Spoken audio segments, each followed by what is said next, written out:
মার্কিন যুক্তরাষ্ট্র অনেক সময় জাতিসংঘের নামেও কিন্তু কোনো অঞ্চলে প্রবেশ করে।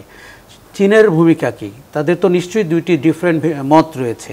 মার্কিন যুক্তরাষ্ট্র এখানে কি চায় মিয়ানমারে? আপনি মনে রাখবেন যে মিয়ানমারের পরিস্থিতিতে বড় অনেক শক্তির কিন্তু ডিফারেন্ট এজেন্ডা আছে। এখন বাংলাদেশকে এক অর্থে জাতিসংঘের কথা শুনতে হবে বা বুঝতে হবে যে কতটা মানবিক এই কলটি।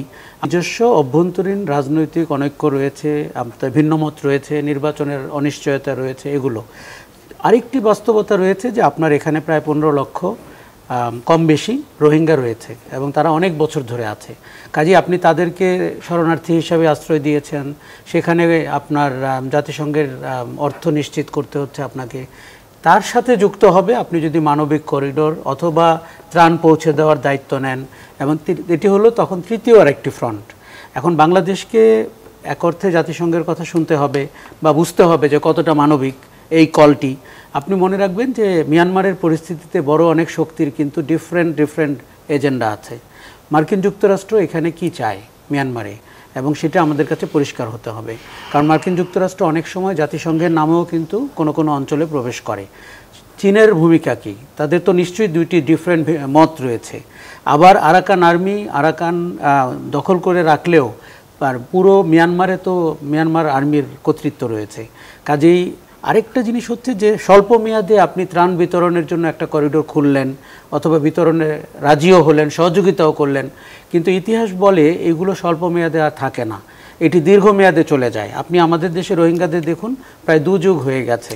কাজেই এটি জাতীয় ঐক্যমত্য ছাড়া সরকারেরও উচিত হবে না রাগঢাক করা, একা বিষয়টিকে ডিল করা। যেমন আমরা আজকেই দেখতে পেলাম শফিকুল আলম বললেন যে ত্রাণের কথা হয়েছে, করিডোরের কথা হয়নি। তহিদ হোসেন বলেছেন করিডোরের কথা হয়েছে, এবং খলিলুর রহমানও কিছু বলছেন। আমরা 3 জনের থেকে 3 ধরনের বক্তব্য পেলাম। এটি মানে খুবই অনাকাঙ্ক্ষিত, বিশেষ করে এরকম একটি সময়। কাজে আমরা মনে করি যে সব দলকে ডেকে বিষয়টি পরিষ্কার করা উচিত এবং একটি জাতীয় সিদ্ধান্ত নেওয়া উচিত যে আপনার আরাকান আর্মির সাথে মনে রাখতে হবে যে একটা নন স্টেট শক্তির সাথে কিন্তু আপনি ডিল করতে যাচ্ছেন, এবং নন স্টেট শক্তিদের কিন্তু ডিফারেন্ট অবজেক্টিভ থাকে। তারা প্রথমত মানে তাদের ভবিষ্যৎ পরিকল্পনা কি, তাদের সাথে আপনি ডিল করার জন্য তাদের গ্যারান্টি কি পাচ্ছেন, হু আর দে রিয়েলি। আপনি যে ত্রাণের কথা বলছেন এটি কি তাদের হাত দিয়ে যাবে, নাকি এটি ইন্ডিপেন্ডেন্ট জাতিসংঘ এনশিওর করবে? জাতিসংঘের কি সেই লোকবল আছে, নাকি তারা বাংলাদেশ থেকে লোকবল নেবে? তারপরে এটি একটি যুদ্ধ অঞ্চল, মানে প্রতিদিন সেখানে যুদ্ধ হচ্ছে। কাজে বাংলাদেশ সেনাবাহিনীর অন্তর্ভুক্তি ছাড়া আপনি কি এই করিডোরের কোনো সামরিক নিশ্চয়তা পাবেন?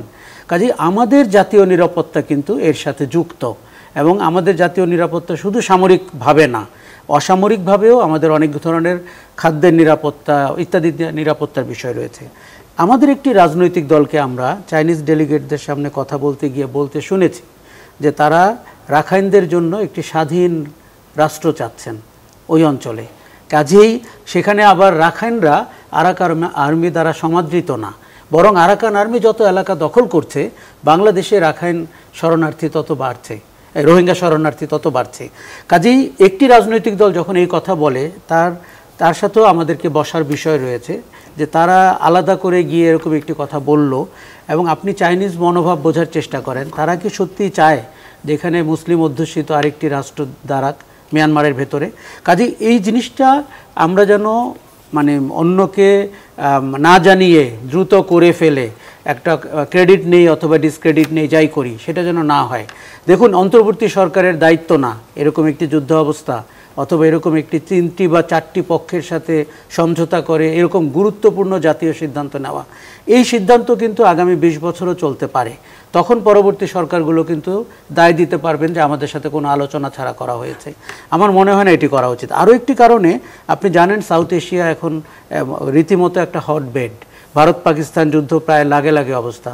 কাশ্মীরের যে রহস্যময় ঘটনাটি ঘটেছে সেটি ভারতীয় রাজনীতিতে কতটা সুবিধা দিচ্ছে বিজেপি সরকারকে, মোদিকে, সেটি দেখার বিষয় রয়েছে। আপনি জানেন গত 9 মাস ধরে বাংলাদেশের সাথে ভারতের অঘোষিত যুদ্ধ চলছে, মানে সামরিক যুদ্ধ না হয়ে প্রোপাগান্ডার যুদ্ধ, মিথ্যাচারের যুদ্ধ, আমাদের সাথে কার্যত কূটনৈতিক সম্পর্ক নেই বললেই চলে। দুদেশের নাগরিকরাই ভিসা পাচ্ছেন না এবং আমাদের ট্রান্সশিপমেন্ট বাতিল হয়ে গেল, রেল প্রকল্প বাতিল হয়ে গেল। আপনি যদি অর্থনীতির দিক থেকে দেখেন, নাগরিক চলাচলের দিক থেকে দেখেন, ভারতের সাথে আমাদের অচল অবস্থা চলছে। সেখানে ভারতের ভূমিকা কি হবে এরকম একটি ফ্রন্টে? লাস্ট যে অংশটির কথা আমি বলতে চাই সেটি হচ্ছে যে পলাতক শক্তি ভারত এবং বাংলাদেশের বিভিন্ন সীমান্ত এলাকায় ছড়িয়ে আছে। আপনি কিভাবে জানবেন যে এই অস্থিরতার সুযোগে তারাও কিছু অস্ত্রপাতি নিয়ে বাংলাদেশের ভেতরে ঢুকে পড়বে না? কাজে দেখুন, এখানে মুখ চেনা খুব কঠিন। অনেক লোক মুখোশ পরে থাকতে পারে, তাদের প্রকাশ্য এবং অপ্রকাশ্য এজেন্ডা থাকতে পারে। আমি কিন্তু মনে করছি যে খালি চোখে এই বিষয়টিকে যেরকম মনে হচ্ছে, বিষয়টি একেবারেই তা না।